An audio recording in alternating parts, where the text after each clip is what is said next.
Boa noite. Boa noite. Um ataque a tiros deixa ao menos 5 mortos e mais de 20 feridos nos Estados Unidos. O governo brasileiro altera o decreto que proíbe os incêndios no período da seca. Agricultores de fora da região amazônica podem fazer queimadas desde que tenham autorização. Fiscais do IBAMA são alvos de tiros ao combater o fogo e o garimpo no Pará. Em Mato Grosso, uma operação flagra novas áreas destruídas por incêndios. E no Tocantins, a fumaça ameaça os motoristas nas estradas. Manifestantes protestam no Reino Unido contra a suspensão do parlamento, planejada pelo primeiro-ministro que quer sair da União Europeia. A Bienal do Livro do Rio homenageia as escritoras Ana Maria Machado e Ruth Rocha, que completam 50 anos de carreira. E o Brasil bate novo recorde de medalhas em Jogos Pan-Americanos. O Jornal Nacional começa em 1 minuto.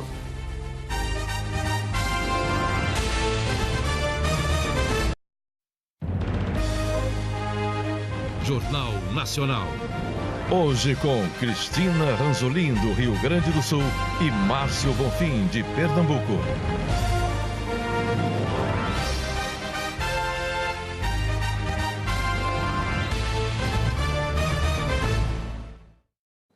A gente abre esta edição do Jornal Nacional com a notícia de mais um ataque a tiros nos Estados Unidos. Há informações de mortos e feridos no Texas. Vamos a Nova York com a correspondente Carolina Cibente. Boa noite, Carolina. O que se sabe até agora? Boa noite, Márcio, Cristina, boa noite a todos. Olha, a polícia afirmou agora há pouco que 5 pessoas morreram e outras 21 ficaram feridas. O tiroteio começou quando um policial parou um carro e o motorista atirou contra o agente. Depois, esse atirador teria roubado um caminhão dos Correios e saído em fuga. Ele teria atirado contra as vítimas nessa fuga. Depois, no estacionamento de um complexo de cinemas, o criminoso foi morto. Segundo a polícia, o atirador é um homem branco e tem entre 30 e 40 anos. A polícia ainda investiga a possibilidade de existir um segundo atirador. Os feridos foram levados para 3 hospitais da região, 3 deles em estado crítico. Ainda não se sabe o motivo do ataque. A fuga e o tiroteio ocorreram entre as cidades de Odessa e Midland, a cerca de 500 quilômetros de El Paso, onde um homem matou 22 pessoas e feriu outras 20 no início desse mês. Márcio, as informações ainda estão mudando, por isso eu volto ainda nessa edição com mais informações atualizadas. Até já, Carolina. Agentes ambientais intensificaram a fiscalização contra o desmatamento no Pará. Numa dessas operações, garimpeiros atiraram contra fiscais do IBAMA e policiais federais. Agentes do IBAMA encontraram uma área de garimpo ilegal na terra indígena Ituna Itatá, entre os municípios de Altamira e Senador José Porfírio, no sudoeste do estado. Os fiscais apreenderam e destruíram 2 retroescavadeiras e bombas usadas na retirada de minério. Segundo o IBAMA, um decreto permite a inutilização de bens apreendidos quando não houver condições de transporte ou se colocar em risco o meio ambiente. Uma vez que a fiscalização saísse do local, com todo o maquinário já instalado, com toda a atividade em curso, a probabilidade deles retomarem aquela atividade seria muito grande. No fim da operação, a situação ficou tensa. Quando os agentes deixavam a terra indígena, garimpeiros escondidos na mata fizeram disparos em direção às equipes de fiscalização. A polícia revidou. Ninguém ficou ferido e os atiradores não foram encontrados. Possivelmente vamos utilizar mais efetivo, juntamente com a GLO do Exército, para fazer um perímetro de vigilância melhor, para a gente não ter esse tipo de problema. E jamais vamos deixar de cessar ou diminuir a fiscalização. Em São Félix do Xingu, fiscais do IBAMA apreenderam 1.200 cabeças de gado numa área embargada por desmatamento ilegal e que deveria estar desocupada para que a floresta voltasse a crescer. O dono da fazenda foi multado em 5 milhões de reais. Na área de proteção ambiental Triunfo do Xingu, agentes da Secretaria de Meio Ambiente do Pará localizaram este acampamento e árvores derrubadas. A floresta foi queimada recentemente e os fiscais encontraram sacos de sementes de pastagem. No sul do Pará, um homem foi preso suspeito de fazer queimadas em uma chácara em Conceição do Araguaia.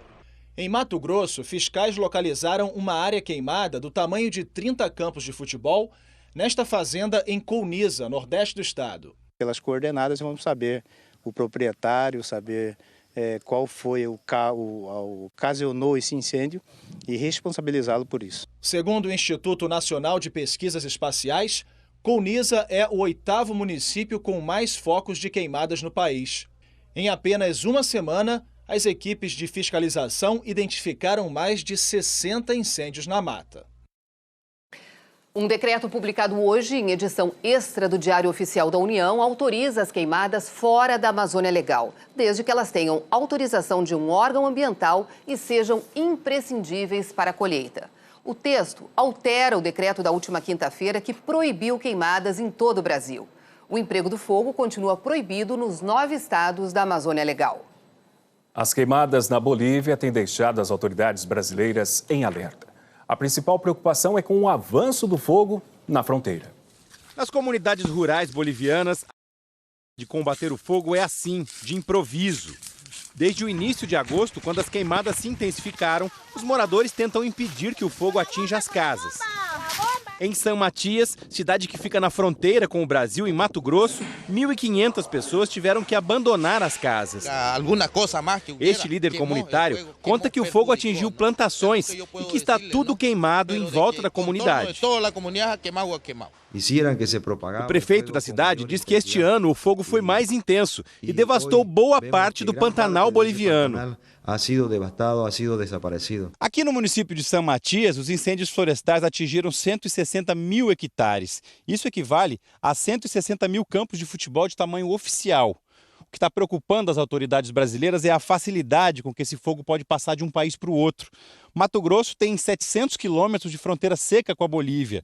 Seria mais ou menos como esse cenário aqui. Desse lado Bolívia, desse Brasil. Basta uma fagulha e um vento fraco para o fogo atravessar de um país para o outro. Combater incêndios florestais já é difícil. Se as chamas chegarem ao Pantanal brasileiro, o combate vai ser ainda mais complicado. Você tem a parte que em brejo que não dá para você ir com um trator, não dá para você passar para um outro lado desses corichos, dessas lagoas, e com isso o fogo vai avançando, né, vai propagando. As chamas já consumiram mais de 1 milhão de hectares de florestas na Bolívia desde o início da estiagem. Na região de Roboré, a 250 quilômetros da fronteira com o Brasil, em Mato Grosso do Sul, militares do Exército, bombeiros, policiais e voluntários formaram uma força-tarefa que trabalha no combate às queimadas. Este avião, o maior do mundo para esse tipo de missão, está sendo usado nas áreas mais críticas. Neste vídeo é possível ver o tamanho das labaredas em uma das propriedades da região. A força-tarefa ainda não chegou à parte sul da Bolívia. Moradores e policiais combatem o fogo. Não há bombeiros. Famílias da cidade brasileira de Cáceres, em Mato Grosso, enviaram donativos para os vizinhos bolivianos que perderam tudo. Ontem foi alimentos e água potável, né? Hoje está indo o caminhão-pipa, está indo também a água potável, está indo alimentos, né? E roupas que a população também doou, né? Diante da tamanha gravidade da situação. No Tocantins, a fumaça dos incêndios tem colocado motoristas em risco. BR-153 no Tocantins, coberta por fumaça. Agora essa aqui é ocorrência grave, muito grave. Não vê nada na BR. Neste outro trecho, na TO 040, foi um caminhão incendiado quem causou a queimada. Na TO 030, entre Palmas e o distrito de Taquarussu, a motorista se arriscou, mas teve que dar marcha ré. Meu Deus! Meu Deus! Vitória não é pra passar, não! Volta pra trás! O Tocantins está entre os estados com altos índices de queimadas. Já são mais de 6.800 focos. 20% deles começaram nas estradas. Como o número de incêndios que tem iniciado nas margens da rodovia tem sido muito grande, isso realmente tem dificultado muito a segurança nas rodovias, porque é muita fumaça. Isso realmente compromete a segurança de todas as pessoas que trafegam nessas estradas. Essa situação se repete em todo o país. A Polícia Rodoviária Federal registrou quase 300 acidentes entre janeiro e julho nas rodovias federais do Brasil este ano. Todos envolveram falta de visibilidade na pista, causada por névoa e principalmente por fumaça de queimadas. No mês passado, em Araçatuba, no interior de São Paulo, a fumaça que cobriu a rodovia Marechal Rondon causou um engavetamento. 4 pessoas ficaram feridas. Nesta época do ano, com um alto índice de queimadas, a Polícia Rodoviária Federal orienta os motoristas a entrar em contato com o 191 para informar sobre casos de fumaça na pista e sempre reforçar alguns cuidados. Ao se deparar com essa situação de muita fumaça sobre a pista, ele reduz a velocidade para uma velocidade adequada, não pare o veículo sobre a rodovia, né? Se precisar imobilizar o seu veículo, que o faça em local seguro, longe dos focos de incêndio. No Nordeste do Brasil, as condições favoráveis do vento levaram a produção de energia eólica a bater um recorde. Quase 90% da energia consumida na região agora são gerados por essa fonte renovável. Os ventos nunca foram tão favoráveis. Empurrado pelos geradores eólicos, o Nordeste bateu 3 recordes neste mês. Na última segunda-feira, 89% de toda a energia consumida na região vieram dos ventos. O índice superou 2 outros recordes que aconteceram no intervalo de 10 dias neste mês. É o resultado do crescimento do setor eólico, que já representa 9% de toda a capacidade de geração de energia elétrica do país. No segundo semestre do ano, as chuvas diminuem na maior parte do Nordeste, deixando os reservatórios mais escassos para a produção de energia hidrelétrica. Mas é justamente neste período que os ventos estão mais intensos, compensando os consumidores com a energia eólica, em plena potência. O bom resultado também é consequência do aumento na quantidade de parques eólicos. Em um ano, 81 foram inaugurados no país, como este em Ubajara, no Ceará. Os novos parques têm aerogeradores mais modernos e potentes. Acabam gerando também mais empregos. O Sávio nunca precisou sair de onde mora para trabalhar na área. Passei um tempo aqui na região montando aerogerador e depois surgiu a oportunidade de trabalhar na subestação e já vai fazer 2 anos que eu estou aqui nessa subestação trabalhando agora. Já o Igor trocou o trabalho de contador em São Paulo pela gerência de uma usina eólica no Ceará. Vim pela oportunidade que a geração no Nordeste me possibilitou, me concedeu, de conhecer o segmento e poder contribuir com o meu conhecimento aqui na região. E quando o Nordeste gera muita energia eólica, distribui para outras regiões, principalmente para o Sudeste, onde o consumo é maior. Um sopro de alívio para a economia e para o meio ambiente. Isso tem uma importância, primeiramente, econômica para o Nordeste, também para o próprio sistema elétrico, porque o operador vai escolher uma energia mais barata, porque ela não tem o custo do combustível, e também a questão estratégica de poder incentivar cada vez mais a geração de energia limpa. A seguir, a vacinação de adultos depois das mortes confirmadas em decorrência do sarampo. E uma iniciativa para combater as fake news sobre saúde na internet.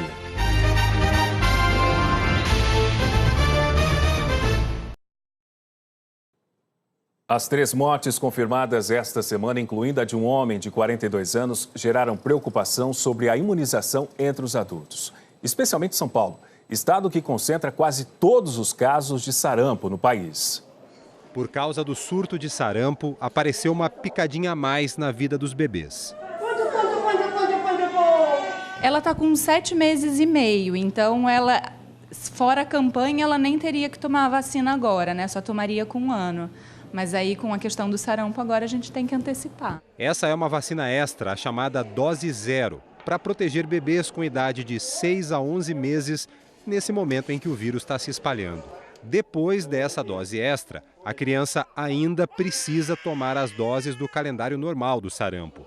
Uma com 1 ano de idade, outra com 1 ano e 3 meses. E aí está protegida pelo resto da vida. O Ministério da Saúde explica. Quem tem de 1 a 29 anos de idade precisa ter tomado 2 doses da vacina. Quem tem de 30 a 49 anos precisa comprovar 1 dose.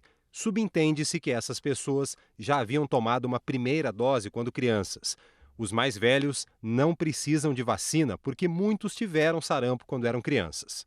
Agora, muita gente não se lembra se tomou a vacina, perdeu a carteira de vacinação. O que fazer então? Nesse caso, a recomendação é agir como se não tivesse sido imunizado. Procurar um posto de saúde para tomar a vacina. A diretora de imunização da Secretaria da Saúde do Estado de São Paulo explica: mesmo que a pessoa tenha tomado a vacina antes, tomar de novo não vai fazer mal. O que vale, mais uma vez, é importante esclarecer, são as doses registradas na carteira. Se tomarmos essa vacina novamente, não há risco, certo, de aumento de reação pelo fato de já ter sido vacinado no passado. Então, essa é uma informação muito importante. O Jardel veio vacinar o filho e aproveitar para tomar, ele também, a vacina. Eu perdi minha carteirinha de vacina, então o médico indicou eu tomar tudo novamente, né? Porque não sabe se eu já tomei ou ainda não. Então é melhor prevenir, né? Mensagens falsas espalhadas por celulares e internet se tornaram um problema de saúde pública no mundo. No Brasil, existe um serviço para frear essas mentiras. As mensagens falsas circulam nas redes sociais. Falava que tinha que tomar vacina, né? Mas depois eu fui me informar que não existe a vacina para Zika vírus e chikungunya, né? Você tomar alguns remédios que você vai emagrecer 15 quilos em 30 dias. A Thelma admite que mesmo na dúvida, repassava. Mas eu aprendi pela internet. Foi um médico que passou, que é bom para câncer, essas coisas, né? Mas eu gostei. Tomo. É uma fruta misturada com o suco de uva, né? A Nádira já saiu de vários grupos de conversa por causa de tanta mensagem sem sentido.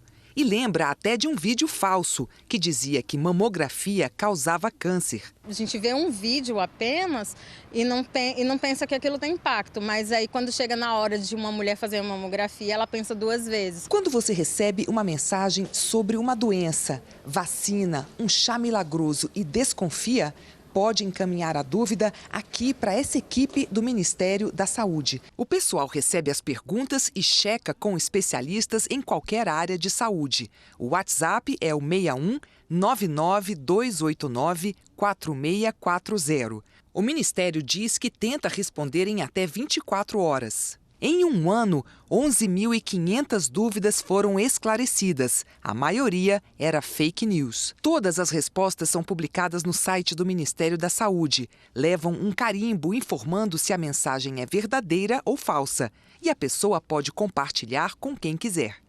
Esse médico da família diz que as mensagens falsas são um perigo. As fake news na saúde, né? Elas são um gravíssimo problema de saúde pública, né? Elas podem, inclusive, em algumas circunstâncias, levar as pessoas a comportamentos absolutamente autodestrutivos, né? Elas podem provocar a sobredemanda de exames e de tratamentos, elas podem confundir o médico, né? E elas têm um potencial de atingir a muitas pessoas. Mesmo quando a intenção é boa. Não é nem por maldade, é porque a gente quer orientar as pessoas. E às vezes não é o caso, né? Às vezes pode ser falso e a gente está fazendo um pouco. Aí parei. E a ciência a serviço da saúde. Um novo exame simples e barato para detectar o câncer está sendo desenvolvido por pesquisadores da Universidade Federal de Goiás. Lá está ela, no nosso ouvido, nos protegendo. A cera, ela tem uma ação antibactericida, ela tem uma ação de proteção realmente ali da região. Ela tem uma ação para proteger contra a entrada de corpos estranhos. E além de ser uma barreira, a cera também carrega informações importantes sobre o nosso corpo. A cera é um produto de secreção que concentra aquilo que é uma impressão digital do que as nossas células produzem. Então, quando a cera é produzida, ela tem ali componentes que podem ter sido produzidos por células saudáveis e por células cancerosas. A pesquisa do Laboratório de Química da Universidade Federal de Goiás identificou 27 substâncias que, se estiverem presentes na cera do ouvido, indicam a existência de câncer em alguma parte do corpo. 102 voluntários participaram do estudo.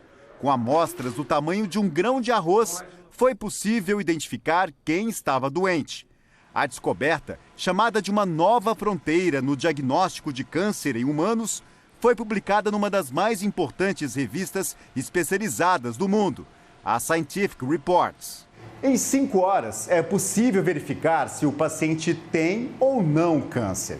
A pesquisa revelou que o exame é capaz de diagnosticar a doença ainda no estágio inicial. O INCA, Instituto Nacional do Câncer, estima que o número de novos casos da doença no Brasil chegue a 580 mil até o fim do ano.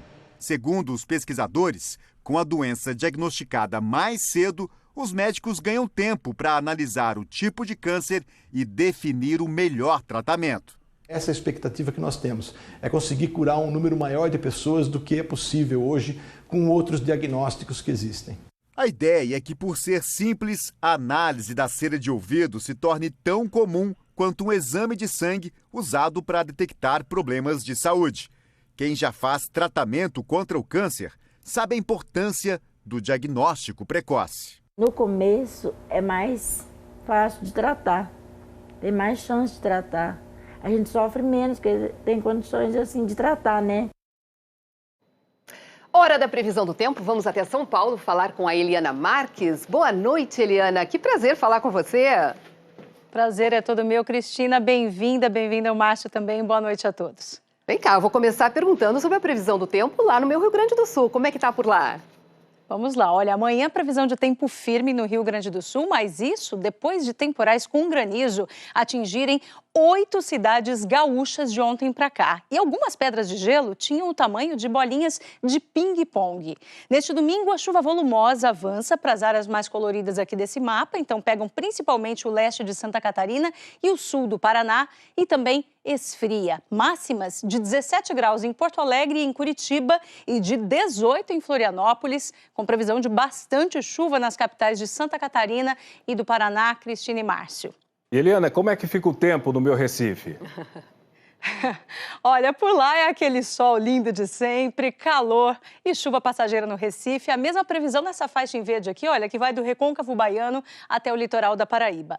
Pancadas de chuva na região de Belém, em Roraima, no Amazonas, no Acre, em Rondônia, também em parte de Mato Grosso do Sul e de Goiás. E no estado de São Paulo, chuva se espalhando amanhã, principalmente a partir da tarde. Aqui na capital paulista, a temperatura despencou agora à noite, depois de termos tido a tarde mais quente de agosto. Já chove pela Grande São Paulo e amanhã mais chuva por aqui, principalmente à tarde e à noite. Dá uma refrescada também, a máxima cai para 26 graus. Campo Grande, Cuiabá, Porto Velho, João Pessoa e Maceió também estão no caminho da chuva, mas em todas as capitais destas regiões aqui, os volumes previstos não são grandes. Olha só, 8, 10 milímetros.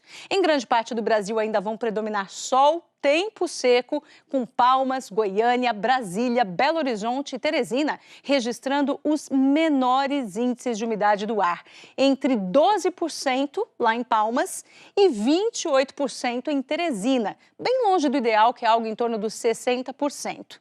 Então, se você estiver por aqui, evite o esforço ao ar livre nos horários mais quentes, também o sol forte e aglomerações. Umidifique o ambiente, pode ser com uma toalha úmida. Aumente a hidratação, bebendo bastante água.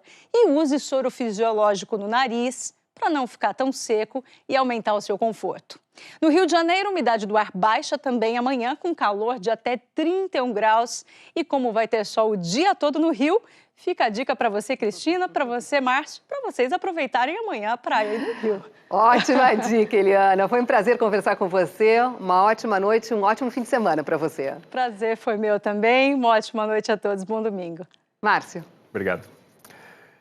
E o número de mortos da tragédia em Brumadinho subiu para 249, com a identificação de mais uma vítima. Ainda há 21 desaparecidos. A foto da irmã na camisa é um apelo para a busca não parar.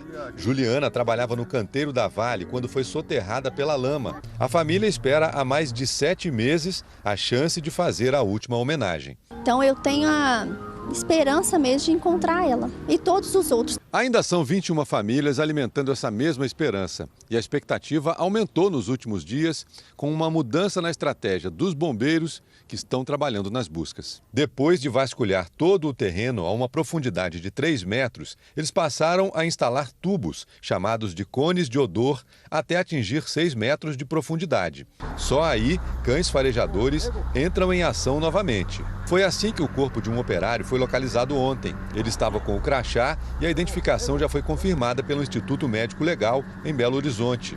Baseado nesse número de vítimas que foram localizadas nessa extensão, nessa profundidade de 6 metros, a nossa esperança é em localizar os outros 21 que faltam, baseado nessa nova estratégia. O número de mortos chegou a 249 e a cidade de Brumadinho viveu hoje mais um dia de homenagens, histórias inspiradoras, como a apresentação do maestro João Carlos Martins, que luta contra uma doença que compromete o movimento das mãos. Eu que praticamente já toquei em todos os teatros do mundo, posso dizer para você que a maior emoção da minha vida é ter sido convidado para esse evento aqui em Brumadinho. A seguir, o presidente do STF ressalta a importância das diversas esferas da justiça para o Estado democrático. No Reino Unido, milhares de manifestantes protestam contra a suspensão do parlamento.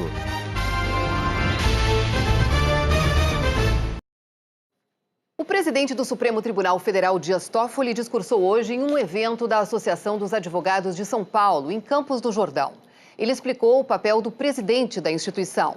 No desempenho do exercício de da presidência do Supremo Tribunal Federal e do Conselho Nacional de Justiça, muitas vezes nós temos que falar aquilo que talvez não seja a nossa opinião, não seja aquilo que nós pensamos, mas temos que defender na presidência, exercendo o munus de presidência, temos que às vezes dizer coisa em nome de toda a instituição. E por outro lado, também temos que nos calar, mesmo que quiséssemos falar certas coisas. Muitas vezes não posso numa plateia, Peluso, talvez aplaudir uma outra fala, para não ter um mal entendido. Mas gostaria de ter aplaudido.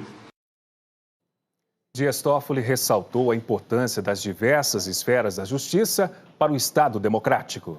Posso até discutir se as decisões não estão exageradas aqui e acolá, mas colocar a justiça do trabalho em xeque, colocar o judiciário como um todo em xeque,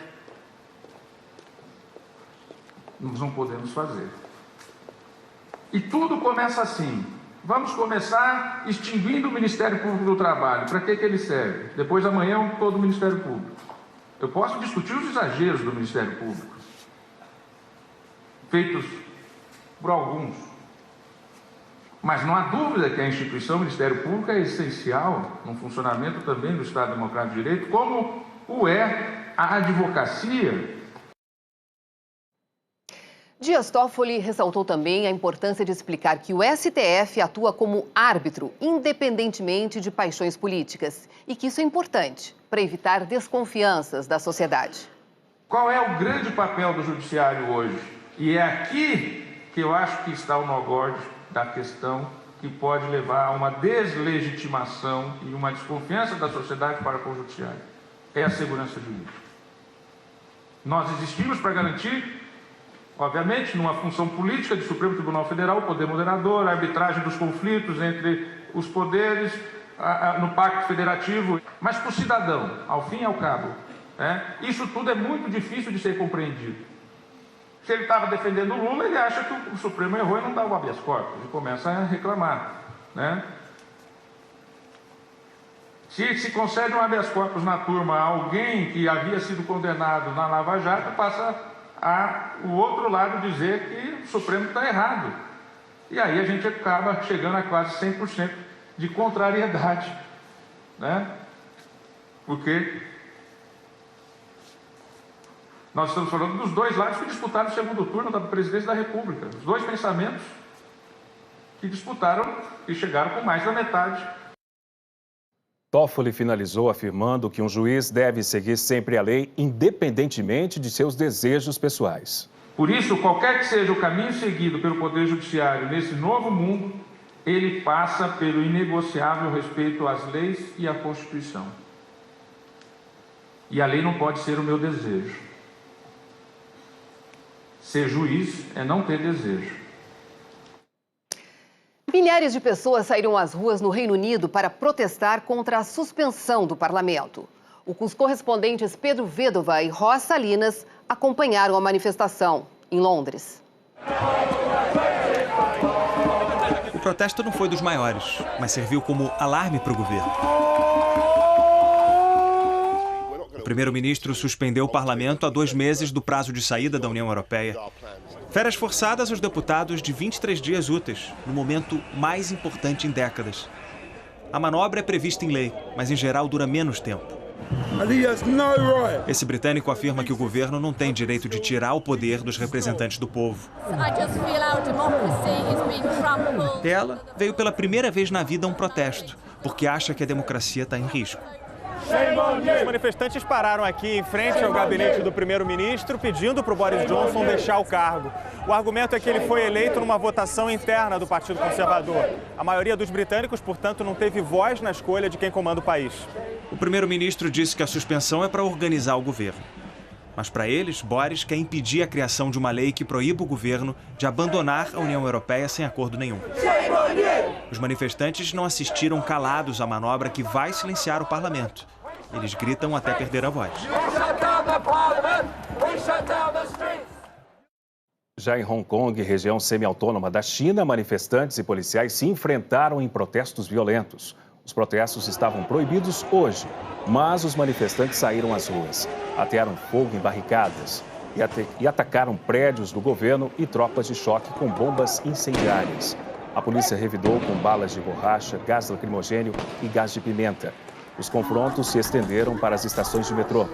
O governo chinês vem aumentando a repressão depois de mais de 2 meses de manifestações e agora usa jatos de tinta azul para identificar manifestantes.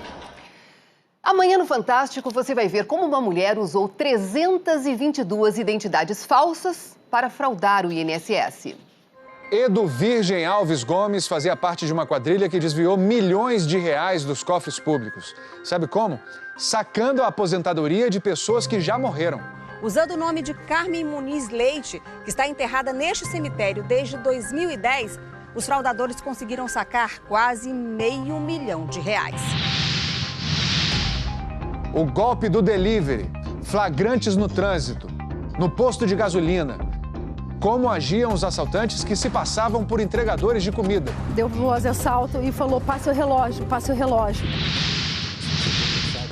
E quando o ministro da Ciência e Tecnologia diz que o dinheiro para as pesquisas acabou? Se não tiver orçamento, eu não tenho como pagar. Qual o impacto disso na vida de quem depende dessas bolsas? Muito triste, porque eu queria demais fazer a faculdade e mudar a vida da minha família. Já pensou ir à feira sem precisar levar sequer uma notinha de dinheiro na carteira? Ó, 74 renminbi. E aí tenho a confirmação do pagamento. Acabei de comprar todas as frutas. A revolução do pagamento digital na China. É a estreia de Expresso Futuro. É fantástico, é amanhã, é depois do Faustão. Você vai ver. A seguir, o centenário do rei do ritmo, Jackson do Pandeiro. E os 50 anos de carreira de 2 das maiores escritoras brasileiras.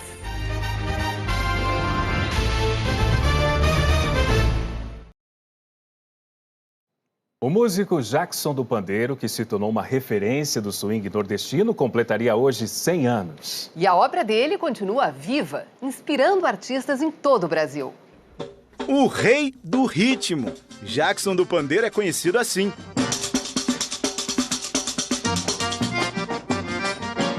O mestre do pandeiro, aquele que fez uma escola no Brasil com a sua capacidade de improvisação infinita. Ele fez um show ali na Fonte Nova, onde é o estádio da Fonte Nova hoje, e eu fui ver. Fiquei assim bem na frente dele. José Gomes Filho nasceu em Alagoa Grande, interior da Paraíba. O nome artístico foi uma homenagem ao astro dos filmes de faroeste Jack Perry. No tempo do cinema, tinha muito artista com o nome de Jackson. Era um imundício de Jackson, né? Então eu, moleque, brincando de artista, escolhi um daqueles. A ligação com a música vem da mãe, Flora, tocadora de coco. Em 1930, quando tinha 11 anos, Jackson perde o pai, Zé Gomes. A família decide então se mudar para Campina Grande em busca de oportunidades. A viagem a pé dura 5 dias. Aqui o menino consegue trabalhos como limpador de fossa, ajudante de padeiro, até ser literalmente arrastado pela música. Em pleno carnaval, passa um grupo cantando Jardineira. Ele disse, sabe uma coisa, eu não quero mais fazer isso não. E deixou o pão para lá e foi atrás lá do grupo. Jackson foi o cara que inventou a percussão de boca. Ele era incapaz para ele repetir uma interpretação que ele fazia. Eu canto querendo chegar perto daquilo. Da Paraíba para Pernambuco, onde lança seu primeiro sucesso, Sebastiana, música do parceiro Rosil Cavalcante. Sebastiana não deu mais pra trás, mas que dava A-R-O-U-Y. No Rio de Janeiro, já trabalhando na Rádio Nacional, Jackson do Pandeiro fez parceria com um cabeludo que estava começando. Quando ele olhou pra gente que viu que eu era cabeludo e Geraldo Azevedo também, ele pensou que a gente fosse Jovem Guarda. Ele não suportava a Jovem Guarda, depois que ele me confessou. O rei do ritmo morreu aos 62 anos durante uma turnê em Brasília, deixando cerca de 430 canções gravadas e um legado que influenciaria gerações de músicos. Crepe, eu misturo com banana e o meu samba vai ficar assim.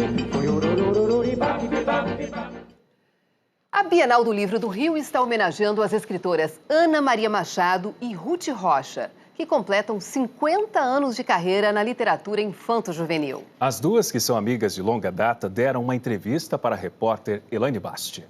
Era uma vez duas meninas que gostavam muito de ler. Nós partilhávamos muito gosto pela leitura, né? Pela leitura, falávamos de livros. Falávamos muito de livros. Elas cresceram, se conheceram. Ela foi casada com meu irmão e nós ficamos muito amigas. E nós tínhamos tudo para ser rivais e ficamos muito amigas sempre. Aí quando começamos a escrever nós duas, né? Aí começamos a trocar ideias, conversar sobre isso. Sem parar. Sem parar. Madrugada dentro. E lá se vão 50 anos inventando muitas histórias. O humor da Ruth é maravilhoso.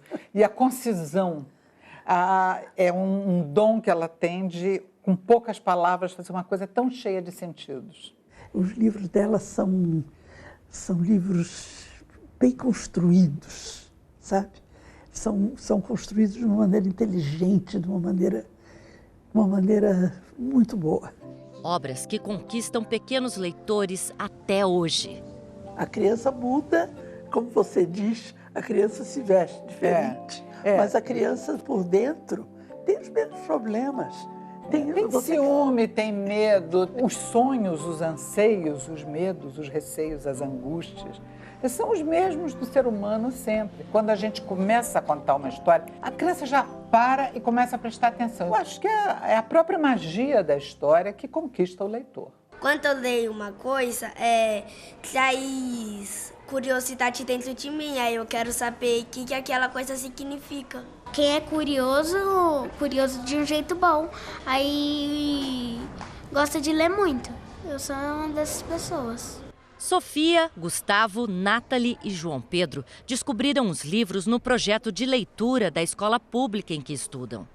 Livros que ajudam a entender melhor o nosso mundo, a entender os nossos sentimentos. As obras de Ruth Rocha e Ana Maria Machado formaram crianças de várias gerações. Meninos e meninas aprendem e descobrem que ler também pode ser divertido. O mais engraçado que eu achei foi quando ele comeu um monte de jabuticaba. E de sorriso em sorriso, Ruth e Ana Maria vão ganhando fãs. Adoro. E se eu pudesse falar com elas, eu falava que admirava o trabalho delas duas. Recado dado, Sofia. A admiração de tantos leitores por estas duas escritoras virou homenagem este ano na Bienal do Livro no Rio de Janeiro. Como é receber essa nova homenagem para vocês?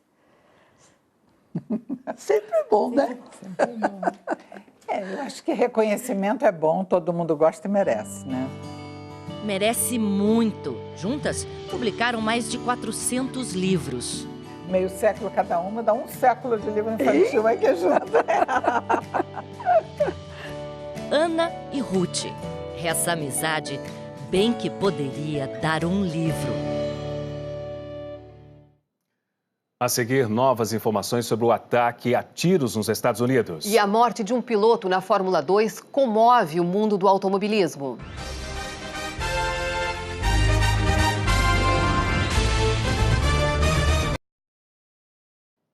Voltamos a falar sobre o ataque a tiros nos Estados Unidos que deixou 5 mortos. Vamos a Nova York com a correspondente Carolina Cimenti. Carolina, algum avanço na investigação? Márcio, tudo indica que o atirador agiu sozinho. O suspeito é um homem branco com idade entre 30 e 40 anos. E tudo começou quando ele foi parado na estrada por um policial depois de cometer uma infração de trânsito. Ele então atirou contra o agente e em seguida roubou um caminhão dos Correios. Durante a fuga, ele atirou contra diversas pessoas que estavam na estrada e depois trocou tiros com a polícia e foi morto no estacionamento de um shopping. Foram confirmadas 5 mortes e 21 pessoas ficaram feridas. Dentre elas, 3 delas estão em estado grave. Um dos feridos é o policial que parou o criminoso na estrada. Ele está, inclusive, sendo operado nesse momento. Tudo isso ocorreu entre as cidades de Midland e Odessa, no estado do Texas, a cerca de 500 quilômetros de El Paso, onde um homem matou 22 pessoas e feriu outras 20 no início do mês. Márcio, Cristina. Obrigado, Carolina, ao vivo de Nova York. Um piloto francês morreu durante a corrida da Fórmula 2 na Bélgica. O acidente trágico ocorreu horas depois do treino de classificação da Fórmula 1 no mesmo circuito. Tudo aconteceu na segunda volta da corrida. No trecho mais desafiador e também mais perigoso da pista, a saída da curva Eau Rouge. O francês Antoine Hubert bateu na barreira de proteção de pneus e na volta foi atingido em cheio pelo equatoriano naturalizado americano Juan Manuel Correa. O líder do Mundial de Fórmula 1, Lewis Hamilton, atendia os repórteres naquela hora e ficou sem reação ao ver a imagem no telão. Oh, wow. Hubert foi encaminhado para o hospital de Liège, a 40 quilômetros do autódromo. Teve a morte declarada 1h30 depois do acidente. Juan Manuel Correa, o outro piloto envolvido na batida, teve 2 pernas fraturadas, passou por cirurgia e segue estável. Por causa dessa tragédia, a corrida de amanhã da Fórmula 2 foi cancelada. Antoine Hubert tinha 22 anos e fazia a sua primeira temporada na categoria, depois de ter sido campeão na Fórmula 3. Tinha uma carreira promissora, só este ano venceu 2 grandes prêmios. Os pilotos da Fórmula 1 se manifestaram. Hamilton escreveu: "Isso é devastador, que Deus guarde a sua alma, Antoine." Max Verstappen disse ter ficado absolutamente chocado com o trágico acidente. E Charles Leclerc postou uma foto dos 2 ainda garotos. "Não consigo acreditar. Descanse em paz." Charles Leclerc não imaginava que um dia que era para ser de festa para ele terminaria assim. Ele conquistou a sua 3ª pole na temporada. Menos de 2 horas antes do acidente fatal, no mesmo circuito de Spa-Francorchamps, a Ferrari dominou o treino de classificação. Leclerc sobrou. Foi 7 décimos mais rápido que Sebastian Vettel, que completou a dobradinha da escuderia italiana. O grid ficou assim: Leclerc em primeiro, Vettel em segundo, Hamilton em terceiro e Bottas em quarto. 5º lugar para Max Verstappen e 6º para Kimi Raikkonen. O Brasil estabeleceu novo recorde de medalhas em Jogos Pan-Americanos, superando as 257 de Toronto em 2015. Agora a delegação brasileira tem 290. A medalha que marcou o recorde veio da natação, com Cecília Araújo. Ouro nos 100 metros livre, classe S8. O Esporte Espetacular de amanhã vai mostrar o encontro entre Galvão Bueno e Tafarel, goleiro de 3 Copas, campeão em 1994. Boa noite. Amanhã, Galvão Bueno pega a estrada e encontra Tafarel, o goleiro do Tetra. Vai que é sua, Tafarel! A história dos 30 anos da Copa do Brasil. Aí dali foi o ponto de partida, aí deu no que deu. Um título a nível nacional. Chegar na final, defender o pênalti. Esse é Robson Oliveira, motorista. Ele viajou para a Rússia em busca de uma vida melhor para a família. Foi trabalhar na casa de uma estrela do futebol, o volante Fernando, ex-seleção, mas acabou preso em Moscou, acusado de tráfico de drogas. Caso ele seja condenado, o Robson será transferido para uma unidade de alta periculosidade, podendo cumprir pena de até 20 anos. Robson levou na mala remédios para o sogro de Fernando, sem saber que eram proibidos na Rússia. O Santos venceu fora de casa e voltou à liderança do Brasileirão. Vamos ver os gols que abriram a 17ª rodada. Em Chapecó, Soteldo tentou o cruzamento, mas o zagueiro Gum da Chapecoense desviou de cabeça para o próprio gol. Com esse gol contra do Gum, o Santos venceu por 1-0 e, pelo menos até amanhã, é o líder do campeonato. Na Arena Fonte Nova, Arthur Caíque fez aos 40 minutos do segundo tempo o gol que deu a vitória para o Bahia sobre o CSA, 1-0. São Paulo e Grêmio jogaram de manhã no Morumbi e não saíram do 0-0. Durante o primeiro tempo, o torcedor Iago de Melo Rios, de 23 anos, despencou da arquibancada superior. Ele caiu em cima de Giovana Santos Araújo, de 13 anos. Iago não sofreu nenhum ferimento grave, mas está internado e vai permanecer em observação por 24 horas. A família da Giovana não autorizou a divulgação do estado de saúde dela. E acabou agora há pouco em Curitiba a vitória do Atlético Paranaense sobre o Ceará por 1-0. Antes de encerrar o Jornal Nacional de hoje, Cristina Rosalinho, um prazer enorme estar com você nessa bancada, num momento tão especial, nós abrindo a comemoração dos 50 anos do JN. Pois é, parabéns a todos os que fizeram esse telejornal ao longo desses anos. Vou dizer aqui como os gaúchos, foi trilegal ter estado aqui. E eu mando um abraço para Pernambuco e assim a gente encerra a edição de hoje, por favor, Exatamente. Primeiras damas. Uma boa noite a todos, um ótimo fim de semana. Uma boa noite e um ótimo domingo.